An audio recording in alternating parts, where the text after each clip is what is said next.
Or, si je m'intéresse au Japon, c'est parce que j'y suis né. Je suis né dans la ville de Yokohama et j'ai passé les 2 premières années de ma vie au Japon. Alors, j'en ai pas gardé de souvenirs précis, mais je pense que même si à cet âge-là, on n'a pas de souvenirs détaillés, il y a quand même la mémoire du corps qui emmagasine les, les souvenirs du lieu. Parce qu'un pays, ce sont des odeurs, c'est une certaine lumière, c'est une certaine qualité de l'air. Tout ça, c'est, je crois, la mémoire du corps le retient. Et voilà, ça c'est un lien direct avec le Japon.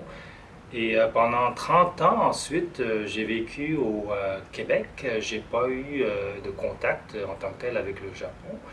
Mais ça m'est revenu par la suite parce que en 1993, après avoir terminé une maîtrise en création littéraire à l'Université McGill, j'ai effectué mon premier voyage de retour au Japon. Et cela dit, avant même d'effectuer ce premier voyage de retour en 1996, j'avais écrit mon premier livre qui s'appelle Nouvelle orientale et désorientée, où je parlais du Japon, mais c'était un Japon plus imaginaire, plus fantasmé que réel. Le fait d'être devenu écrivain, c'est pas quelque chose qui allait de soi dans mon cas. Mais étant donné que j'ai eu un parcours tellement atypique et que j'ai un parcours de vie tellement erratique et sans queue ni tête d'une certaine façon, il a fallu que je cherche dans mes racines mon identité. Donc le fait d'écrire, ça a été pour moi une façon de comprendre qui j'étais. Et je pense que si j'avais pas eu ce parcours anormal, je ne serais pas devenu un écrivain. Le japonais, ça a été ma première langue maternelle jusqu'à l'âge de 5 ans. Et je suppose que c'est à partir de ma scolarisation dans les écoles primaires de Montréal que progressivement le français a pris le pas sur le japonais. Donc il y a eu avec le temps une espèce de déculturation qui s'est faite là.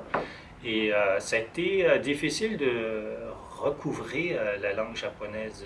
J'y suis parvenu avec plus ou moins de succès, c'est-à-dire que j'avais déjà l'oreille prête pour réapprendre le japonais, mais ça m'a demandé quand même des efforts. Mon identité première, ça a été celle d'une prise de conscience de mon état minoritaire. Où que ce soit au Canada, que ce soit au Japon ou en Asie, j'ai toujours été en situation marginale. Alors ça, c'est une excellente source de création littéraire, mais en tant que citoyen, il y a toujours cette espèce de déchirure. Et c'est un mal de vivre, mais qui, grâce à la création littéraire, trouve ses compensations. C'est sûr que quand je marche dans les rues de Montréal en 2012, je me sens extrêmement à l'aise et j'entends des jeunes néo-québécois, qu'ils soient d'origine ethnique asiatique ou caraïbéenne ou d'ailleurs, qui parlent tous le même accent québécois et moi, vraiment, ça me réjouit extrêmement. Parce que je pense que moi, j'ai fait partie de la génération des pionniers, des premiers néo-québécois, et on a un petit peu payé le prix, c'est-à-dire qu'on était la brebis noire du groupe. Des fois, c'était un sujet de curiosité, des fois, c'était un sujet de rejet. Alors, en l'espace de 40 ans, le Québec a évolué considérablement. On était les premiers cobayes, si je peux employer ce terme-là, de la loi 101. Et,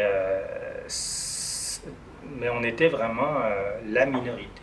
Alors qu'aujourd'hui, si on regarde les étudiants des écoles secondaires, primaires et collégiales, on se rend compte à quel point la société est devenue métisse et multiculturelle. Alors je pense que vraiment c'est grâce à la loi 101 Et là, il y a une espèce de retour du balancier dans le sens contraire de la loi 101. C'est un petit peu dommage parce que je pense qu'on peut voir les bénéfices et les progrès accomplis par la loi 101. En même temps, je ne peux m'empêcher de penser que, étant devenu un écrivain francophone, je suis encore une fois en Amérique du Nord en situation de minorité.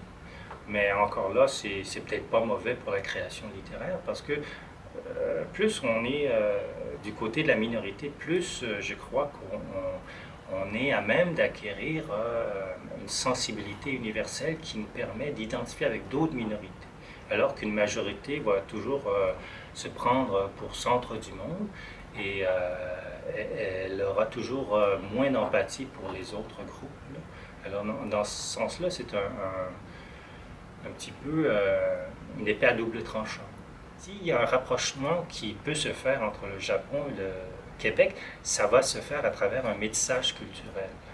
Alors, parce que le Québec, la culture du Québec et la culture japonaise sont trop dissemblables pour avoir un rapport